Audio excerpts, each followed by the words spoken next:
working in the lab late one night when my eyes beheld an eerie sight. For my monster from his slab began to rise, and suddenly, to my surprise, He did the mash. He did the monster mash. The monster mash.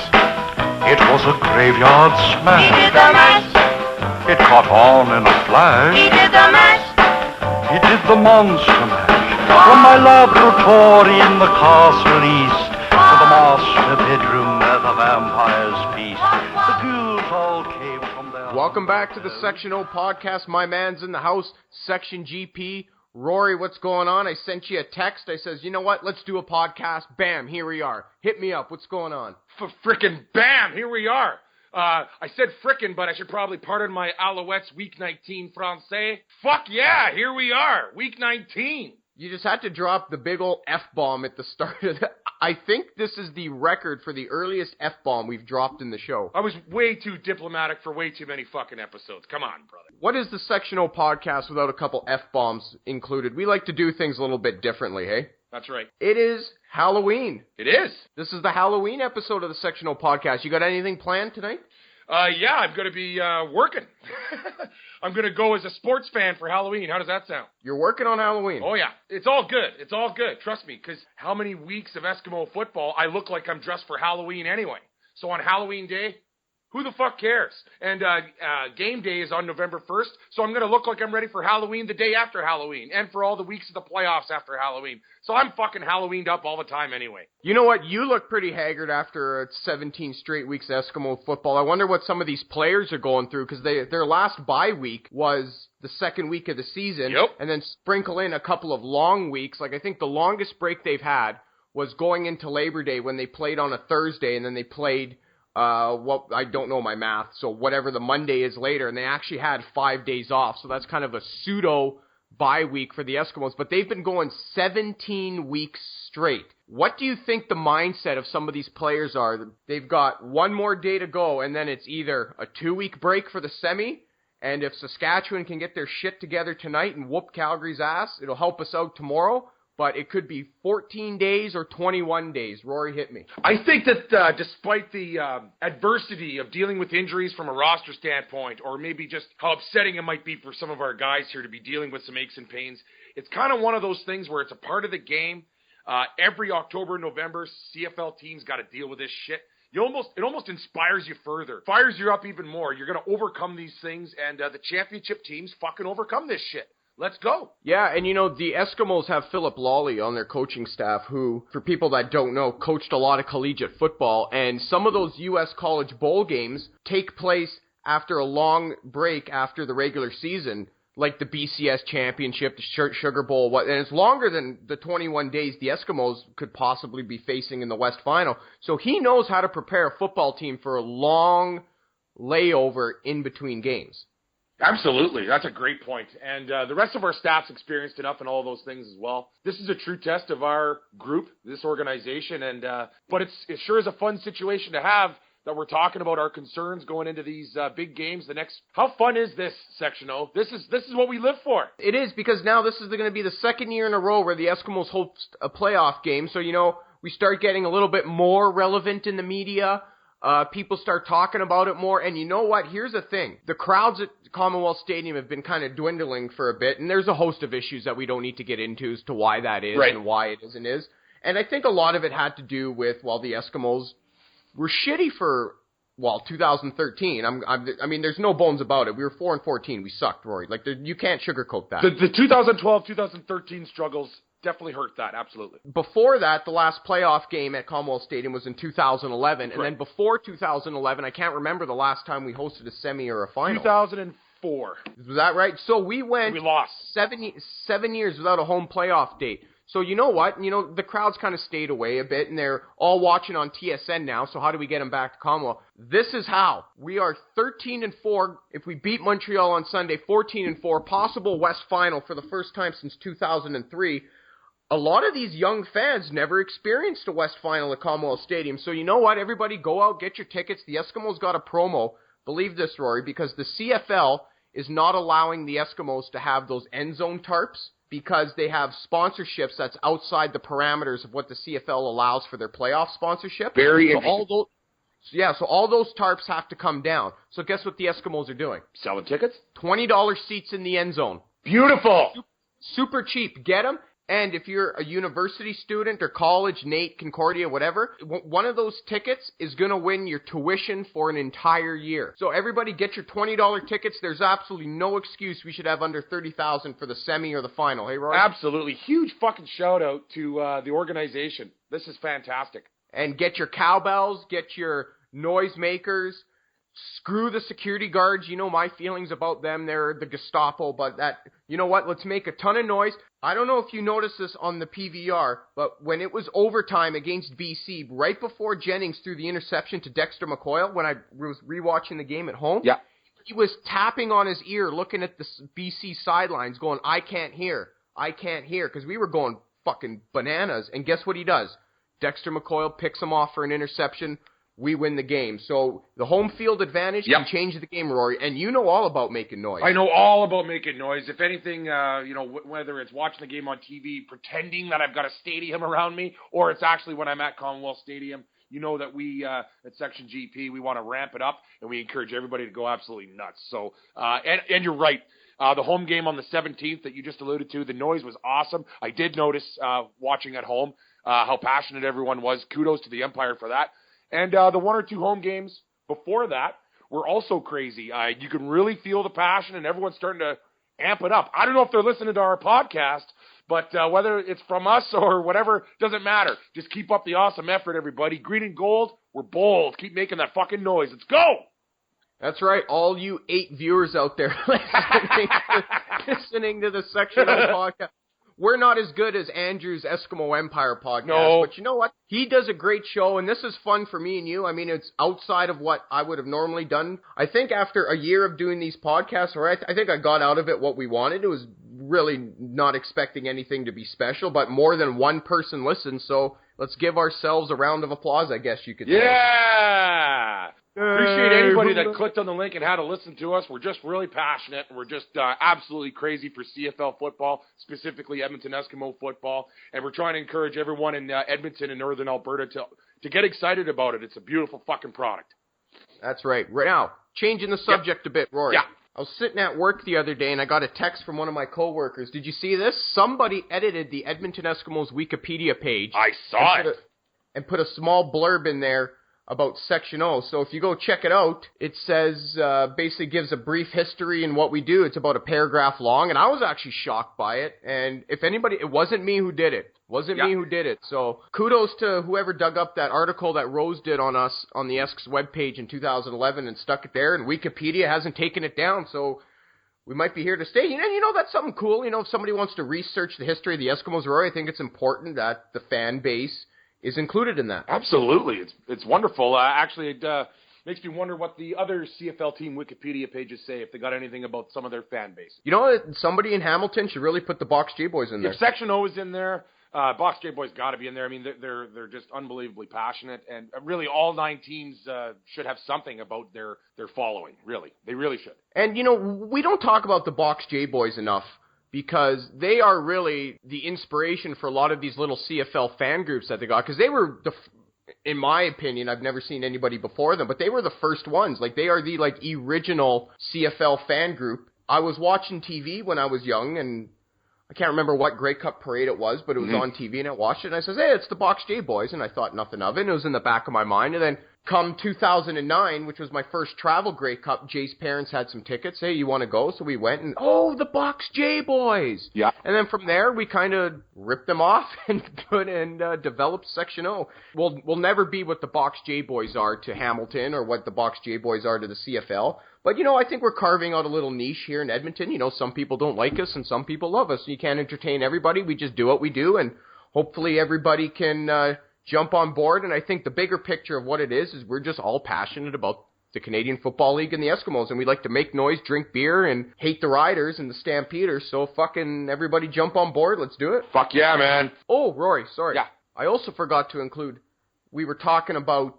viewership for this podcast and how we don't have a lot of viewers and we don't really care because it's fun to do. Yeah. Guess who actually is a religious viewer to this show? You'll never believe it. Morley Scott. No, not Morley Scott. I wish. I just stabbed in the dark. I was like, I don't know. My dad. Oh, no way. Listens to every single episode.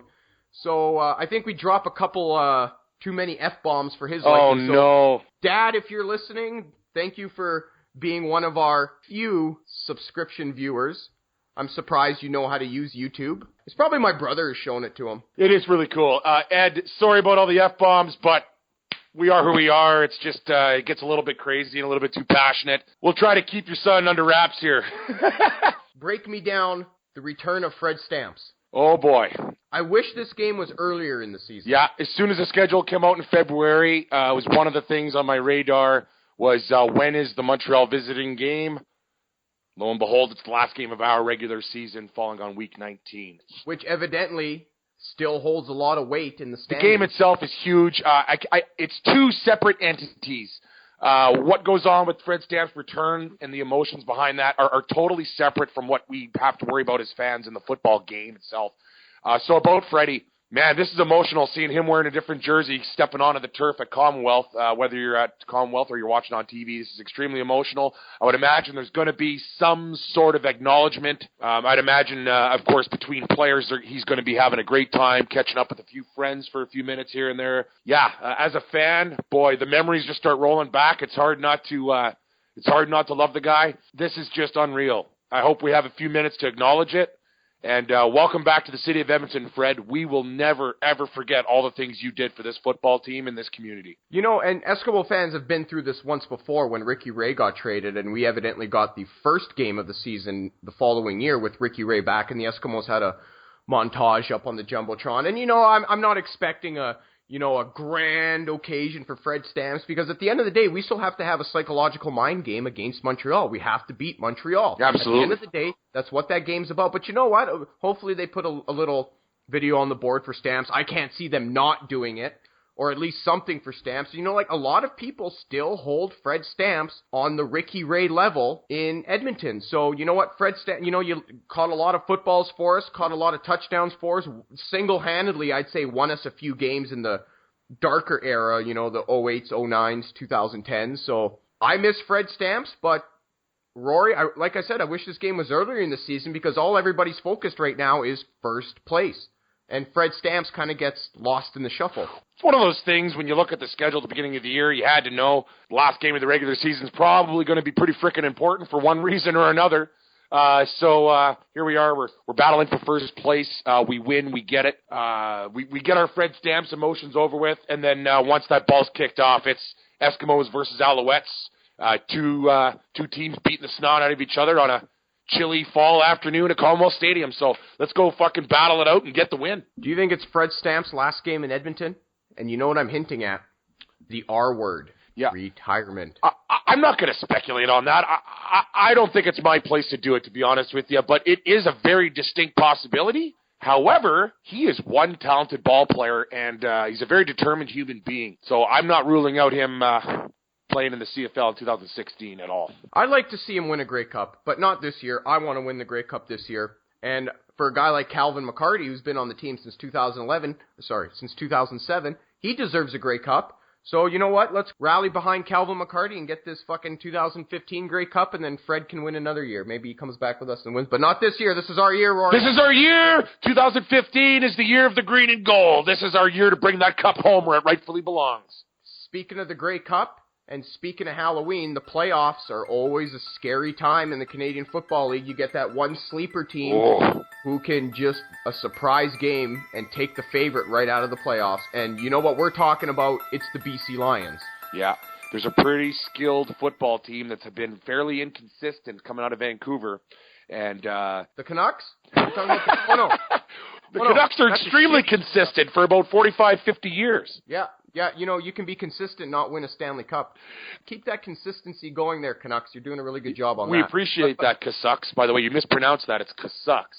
The Canucks burning downtown. That's right. Okay, anyways, back to the BC Lions, though. I hack on them all the time. I hacked on them big time after the October 17th game. We took 10 million yards in penalties, and we still win because we're so good. However, I got to give them a little bit of credit for one moment. They really battle, and they show all sorts of flashes throughout the year of a really excellent team. In the second half of their game last night, their defense ramped it up big time and got all sorts of pressure on Toronto, and that's the BC Lions team that we should all be concerned about playing. Because, quite frankly, that's probably the BC Lions team that's going to play on the field in November. We know they haven't clinched yet, but sure looks like they're gonna get in, and looks like they're going to be playing on November 15th in the CFL West Division semifinal. They're a pretty damn good football team, and I'm not going to sit here and go, oh, well, I can't see them ever winning anything now. They're going to get crushed by Edmonton or Calgary, blah, blah, blah. I'm not going to do that at all. We've watched this fucking league long enough to know that all sorts of 7-11, 9-9, or 8-10 teams get in and do damage and not maybe win a championship, but even at the very least play in a championship game. So whoever it is, you better be ready because they're going to be bringing it, and their defense can explode. It really can.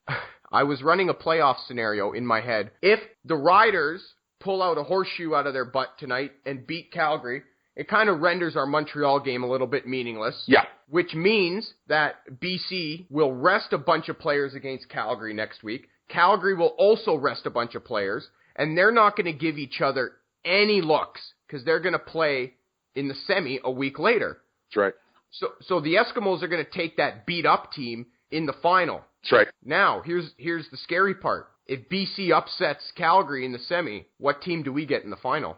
I would lean towards we're getting the team ready to battle for a championship, regardless of what went on with them in July, August, September, whatever. Do you view BC as a fast track to the Grey Cup? I'm sorry, I don't actually quite understand how you phrase that. Do you want to play BC to go to the Grey Cup, or do you want the actual test of taking on the Calgary Stampeders? Do you think BC is a fast track, a lock into the game? Right. No, I don't think they're a fast track at all. But, I also do want the matchup. I think it's best for the league that the Stampeders and the Eskimos play on November 22nd for the West Championship. But that's why you play the games. You don't play the games on your iPad screen or on paper. You play the games on the field, and if the teams win, the teams win. So, no, they're not a fast track at all. Frick no. Look at the way that they brought the heat and they battled their asses off on October 17th, and maybe despite our mistakes in that game and in the August 6th game, we know that they can battle and hang with us. We know that. So they're not a fast track to the Grey Cup. Absolutely fucking not. If we were in their shoes, we wouldn't feel that way. 2009, we were 9-9, and we lost a West final. Yeah, 2009, West semifinal in Calgary. We lost, I think, 24-21. And I totally believed at the time we could win a championship. Hell, in 2010, when we finished in last in the division and missed the playoffs, until the fourth quarter of the last regular season game, I thought we could finish 8-10 and get in there and go for a run. So if I'm a BC Lions fan at this point, I have all the belief in the world of exploding for a championship. It's totally possible. You just got to go get the job done when you're talented enough. You have the right schemes. You have the right game plan. You have the right athletes in place. You can go fucking do it. That's just from their standpoint. I want to crush the shit out of them. And I probably, if you're going to make me make a prediction, if it was Calgary-Vancouver in the West semifinal, I'm going to predict a Stampeder victory. But anything's fucking possible. Come on. And how many jerry cans full of 91 octane gasoline you think these BC Lions fans have ready to unleash on their downtown, or are they just kind of mellowed out now with their medicinal marijuana? You're just going to make me start hacking on their bandwagon fan base. I don't know. There's how many millions and millions of people in metropolitan Vancouver, and there's how many dozens of people that are going to these games. Yeah, well, you know what? And that's David Braley being a cheapskate out in BC. He slashed the marketing budget and all that, and a bunch of people don't care about BC, and you're right, they do. And if you're listening, BC fans, you have a bandwagon fan base. I'm just going to go ahead and say it. You are probably right underneath the Rough Riders when it comes to bandwagon, because I don't care what anybody says. Rough Rider fans are the number one bandwagon town in the Canadian Football League. And people are like, oh, Matt, how can you say that? That place fucking eats, sleeps Rough Rider football. No, you see when they're losing? Follow the fans this year when they're 2-14. And then you tell me if that's not bandwagon town. You're absolutely right. I actually know of several Rider fans that are actually, even going back to when the season was just really ugly early, but they maybe still had a slight ray of hope of trying to turn it around. They were just like, oh, I don't give a shit anymore. I can't watch it anymore. It's like, are you fucking serious?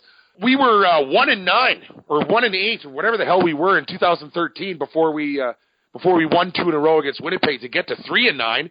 And I was still thinking the season was alive. I wanted to run the table. Like, I was all over that shit. And then after we were eliminated and we had games against, like, Calgary and Saskatchewan down the stretch or whatever, I was watching them wholeheartedly, cheered for my team for a win because I love Edmonton Eskimo football. What's your propane budget for Eskimo season? My propane budget for Eskimo season is in the hundreds, probably. You got the gas station clerk on speed dial there. Hey, buddy, I need another, what's it called, a jar, a bottle? Propane? What do they call it? Tank? I don't know. I've been barbecued in forever. I can't even remember. I have natural gas on the balcony. Oh, do you really? Yeah, so we definitely got one of the gas stations there. He's used to seeing me walk in and say, 20-pound propane, fill up. And he's like, oh, this guy's grilling his face off again. How long does that last you, 20-pound tank of propane? Let's see here. Well, it really depends. It's sporadic, right? Because some of the things that we like to cook are very methodical and take a long time and might take some slow cooking. And then there's times when we just fire it up for 30, 45 minutes and hammer out some quick food. So, but we'll still probably get a month or two out of a tank. There's a question that's been on my mind all through these episodes, listening to you talk about your game day prep and your barbecuing on Eskimos game day, and I got to ask this question now. Who's the head chef in your household, you or your wife? Well, I'm going to go ahead and give her the nod there. She's definitely the head chef, but is the grill your territory? The grill is my territory. She has used it before, so that's not to say that she doesn't know how to use it or anything like that. When it comes to like an Eskimo game day scenario where there's grilling involved and all that, it's a team effort, totally, 100%. Really? Absolutely. And that's why I've been so passionate trying to get Section O to Grand Prairie for a road game. Even though it sounds corny, love to do it. Actually, you know what? It's funny. You know what? Let's just quickly switch topics here. It's funny you talk about Grand Prairie and getting us to come up there. I would actually like to come up there because earlier in an episode, and I think a lot of people know exactly where we're going with this, we called out those couple of Twitter trolls. Ah, yes. At Clitlicker. What a stupid name that is. At Tetley_77. You remember those guys? Oh, do I ever? And who also live in Grand Prairie, by the way. Yeah, and you deciphered kind of who they really are and where their occupations are. So one of their buddies, his name is Scott Hauka, who went by the Twitter handle Hookah52, sent me a troll tweet calling me a bunch of homosexual stuff and being a big homophobe and just completely obscene and unnecessary tweet. Well, the idiot decided that he's going to use his real name in his Twitter handle when he trolled me, so I used a little bit of investigative research, you could say, and found out that Scott Hauka works for Apex Drilling or Apex Manufacture. I don't have the exact address because I just spurred this off the top of my head, but it's a shop in Grand Prairie, Apex something, pipe fitting, whatever it is. Then his brother, Chalupa Batman on Twitter, sends me the same thing. I found out it's his brother. He also works at Apex. So if anybody is doing any business in Grand Prairie and you want to go at Apex Manufacture or Apex Pipe Fitting, I'll put the link in the information box below. Those are the employees you're dealing with. Also, too, at Clitlicker, also known as Stuart Simpson. Yeah. Number one Blue Jays fan. I don't know. Haven't figured out where he works yet. But the best is Tetley_77, who actually got his account suspended again and then resurrected it as just a completely obscene Twitter handle. And I'm not even going to say what it is, but it has to do with ex-coach of the Moose Jaw Warriors. Yeah. I think you know where I'm going. Yeah, at, we don't need to do that. Anyway, and he's the worst one, and he likes to call people the homophobe slur, all that, and he likes to be racist, and you can go back to episode 8 and figure out what I'm talking about. He works at the Keg in Grand Prairie. His name is, let me pull it up right here. I don't know how to pronounce it. It's Darcy Meinecke. Meineckke. So if anybody's going to the Keg in Grand Prairie, he works there, giving you a little bit of a heads up. Are we done with these guys now? Well, you know, now that their buddy Scott Hauka blew all their identities, I would just like to put it out there that I know who you are, and just keep sending me troll tweets. Like I've got you blocked, but people text me screenshots of the stuff they send, and I'm like, you know what? I just had to put it out there that I know all your first names and I know where some of you work, so I will be avoiding the keg in Grand Prairie just for the fact that Darcy Meineke works there, and if I ever have to deal with Apex Pipe Fitting Manufacturer, whatever the fuck that place is called in Grand Prairie, I won't be dealing with that as long as these two employees are working there. Or if I bowl in the Alberta 5-Pin Bowling League, I want nothing to do with Scott Hauka as well. Okay, Rory, that might bring us to the end of our episode. Is this not a beautiful time of year or what? This is what we frickin' live for. Eskimo Empire, are we not fucking excited? We've got a home playoff game to look forward to. We've got a huge regular season finale to enjoy here on Sunday, November 1st. This is just awesome. This is what we look forward to. We anticipate this all throughout the spring and then throughout the training camp. And then we work our way towards this and we cheer on these athletes and coaches through all the thick and thin and all the bad years and the good years and the mediocre years. And here we are. We have this monumental opportunity for the Edmonton Eskimos to bring home that cup. I am so fucking excited. I can't contain myself anymore. Everyone here in Grand Prairie has to fucking listen to me week in and week out. Blah, blah, blah, blah, blah, blah, blah. And it's just going to get crazier this next few weeks. Let's go, Eskimos!